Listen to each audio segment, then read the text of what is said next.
Hello YouTube viewers, I'm back with Father Bear, or Apago. Today I'm going to do a little bit of talking, I'm not going to say review, on my 3 revolvers here.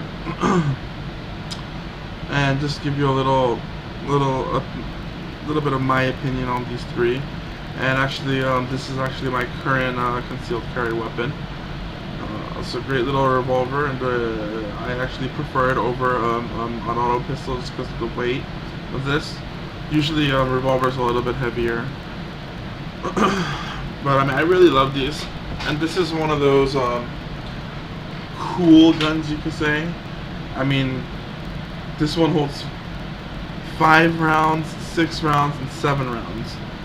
So the capacity is really not all that much, but I have speed loaders for all 3 of these. And in a realistic situation, you're really never gonna unholster these weapons. But if you are, you know, you're not gonna need all that many rounds if you have enough practice. You know, so I mean, the more rounds the better, in my opinion. But if you're gonna, you know, if there's ever a time when you're gonna need to pull one of these out, you're not gonna need, you know, a full 15, 17 round. So I mean, I don't plan on ever unholstering any of my weapons, but I have it just in case because I know the bad guys have one too, and I'd rather be prepared and have something rather than nothing. So I also have a stun gun, which actually I prefer to use non-lethal force at all times. So these ones are more like this one's my concealed carry for a reason. It's because I can put it away, and it's an Airweight. Smith & Wesson Airweight, by the way, and it's light, and I can't feel it, and I'll just forget about it. As far as my other, I mean, I have a PM9, a car PM9 as well. That's also a really good concealed carry piece. 7 rounds, I believe, or 6 rounds plus 1, depending on which magazine you use. But today I'm just going to talk about my 3 revolvers. My videos are all non-scripted. I already told you guys the same thing on my other video, but my videos are non-scripted, so I do babble on a little bit. I'm sorry if I bore you, but these 3 revolvers, let's get into it here.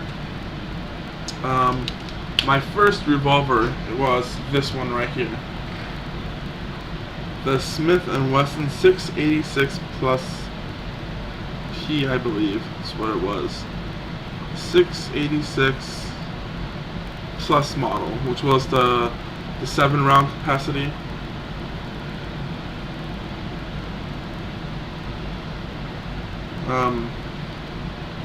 The story on how I got this revolver, it's very interesting. I really wanted a revolver. I already owned a couple of auto pistols, and you know, these things are just beautiful. I mean, if you look, it's just cool.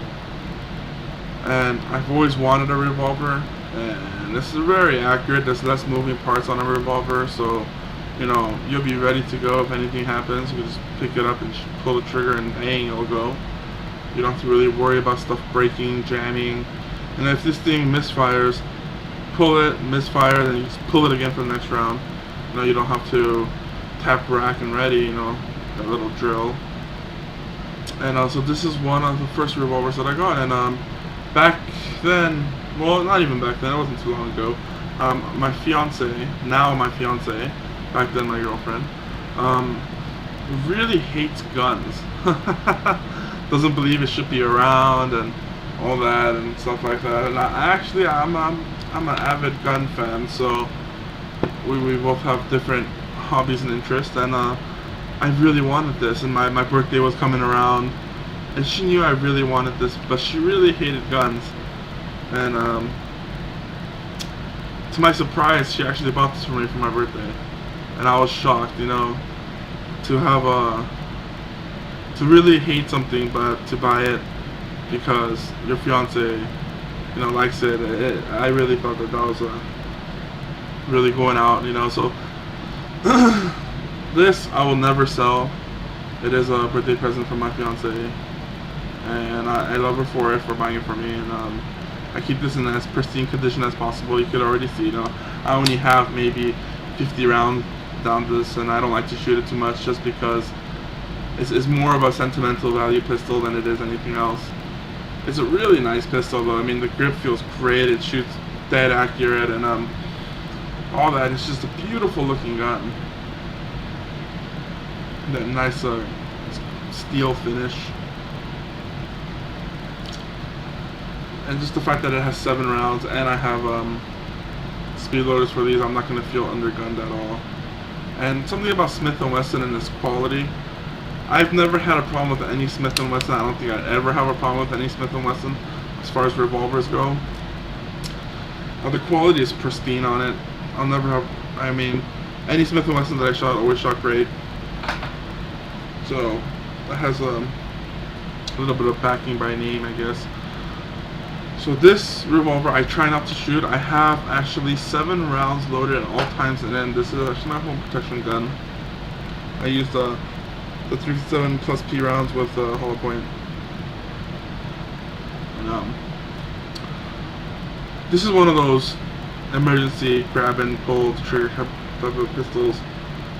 And the reason why I have a little time, it's just I don't know, I prefer it to my autos. I don't have to, just the fact that I don't have to rack, and I'll never have any of my auto pistols with one in the chamber inside the house. You'll never see it happen. So that's one of the reasons why I prefer a revolver as far as that goes. But yeah, it's a 686 plus, and I've owned it for a while now. You know, but more sentimental values than it is what it is. I wouldn't sell the gun ever. But this is why I keep it in the most pristine condition I can. Not as practical for carrying, but it's a very cool looking gun. Next up is a Rossi 357 snub-nose revolver. Now this is what I used to carry. It's a little dirty. I shot it and I never cleaned it. So I shot it last week and I never cleaned it. Yeah, I got lazy. I brought out a whole bunch of my pistols and I never got around to cleaning a couple of them. This is one of them. I'm probably gonna clean it today, but this revolver never gave me any problems. This was my carry pistol for some time. Just because it had that whole 6-round 57 Magnum round. It's just it's a very powerful round. I liked it. I shot well with it. Took a little bit of practicing to shoot with snub nose. Definitely a little bit of, actually definitely takes some practice and not a little bit of practice to get your groupings tight on a snub nose. You know, because you are dealing with that 2-inch barrel. You know, the 1.9-inch or 1.8-inch barrel on the Airweight. And oh wow, I really liked it. The only thing I didn't like was that it printed and it was heavy. This sucker is heavy. I mean, it's not as heavy as my Smith & Wesson 686, but it is heavy. After carrying that for a very long time and really liking the revolvers, I mean, don't get me wrong, this is the only 3 revolvers I have. I like them, but you know, they'll never replace an auto pistol. I have a whole bunch of autos. But this seems like when I do get a revolver, I'll tend to keep it, and it has that cool feature, you know, so I tend to keep my revolvers the way it is. And this one I did carry for a certain amount of time, and I liked it. The only issue I had was with the weight. And then I got this. This is my current concealed carry weapon. If that, I mean, most of the time it's never gonna ever see. It's always gonna be in the little holster right there. I have the Black Hawk in the waistband holster that almost never comes out of. I have nearly no trigger time on this pistol, and I really should put some time in there, but you know, with all the work that I do, I really can't. I've never been to the range with it. So the reason why I have this was, if you compare it to the Rossi, as far as quality goes, yeah, it's a lot different. The Smith & Wesson, if you feel it, every round goes smooth over. It's just very smooth. It's about 5. But with the Rossi, that one, see, it gets caught, and you see how that turned right there? Let me see if I can do it again. See, it doesn't want to go back. I gotta do it kind of hard, and the cylinder will turn really fast. And sometimes I'll actually skip a bullet over. So that's probably a problem with that right there. But I never decided to polish it out. I mean, I tried to heavily oil it, you could say, but it didn't really fix the problem. And it was, you know, it was reliable, but that was the only thing that kind of bothered me a little bit, and the weight. And for me, like I said, I have gigantic hands, so when I'm holding the pistol like that, my finger off the trigger, but when this part hits this right here, the little trigger guard, and after several rounds of that, it's gonna start hurting my middle finger, which was I wasn't a big fan of that either. But I did conceal this for some time, and like I said, I don't consider, you know, pulling out a weapon anytime, you know, something happens, you know, try to take care of it with words or avoid at all situations. So I didn't see it as a big problem. I mean, it's gonna work when I have it. And then I got this, and such a huge difference. I mean, this thing is light. It is ridiculously light. And the rounds, yeah, it's not a 357, it's a 38 Special Plus P, but I mean, I don't feel underpowered at all. These are the two difference in the rounds. But that's a minute difference. See if I can show you that a little better.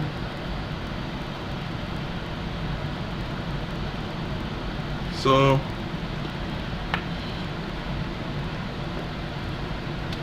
that's besides the rounds go, this thing is really light, and even when I have all 5 rounds in there, it's light. It's so light that the cylinder doesn't want to turn as smooth as other revolvers would, but it is definitely worth every penny. Really, I mean, I can never get over how light this thing is.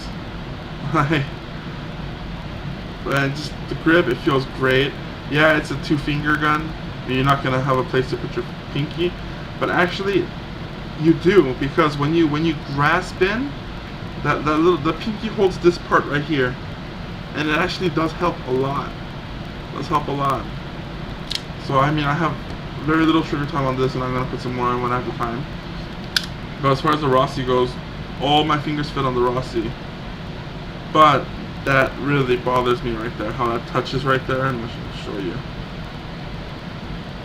And then when that thing goes off, the gun will kick up, and then I'll kick back down, and it'll hit my finger.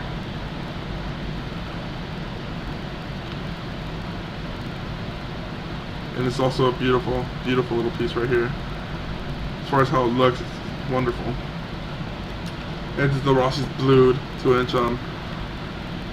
This one is a 4-inch barrel, I believe, but it looks huge though. For a 4-inch, it's huge. You can see that right there. But I mean, it's so pretty. And I wouldn't sell this thing for the world. Sights. Okay, so when you go in for the 4-inch barrel, the sights are great. You know, they're easy to look down, easy to aim up. You know, I could go ahead and even through the camera, I could go ahead and aim the sucker up, you know, get it aligned real quick, and bam, it'd be ready to go. But with these snub nose now, wow, the sights are a little bit getting used to, and the Rossi and the Smith & Wesson share the same kind of sights. Through the frame and through the front like that. And same with the Smith & Wesson. And this thing is so light, every time I pick it up, I'm shocked.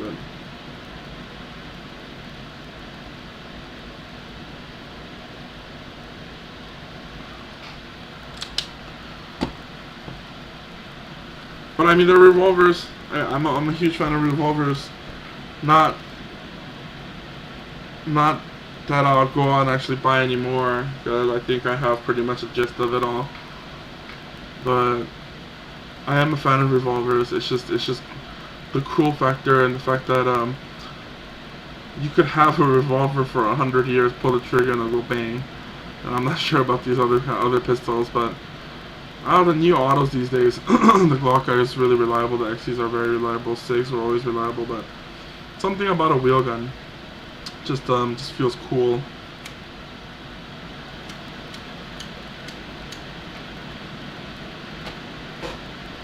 And yeah, so that's what it is. And this is actually my carry piece, so I will go ahead and load it up.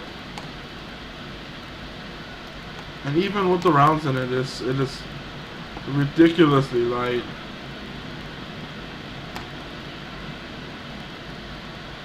The only downside of a light revolver would be the recoil that it produces. More felt in the hand, but you know that. Loaded. And go ahead and put this sucker away because it is loaded. And put in the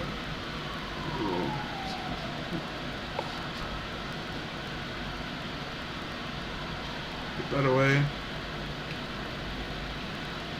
And this one actually is not going to be loaded. It's going to go back in my safe. I've had it for a while, but just clean it up, put it back in my safe. Maybe trade it, maybe not.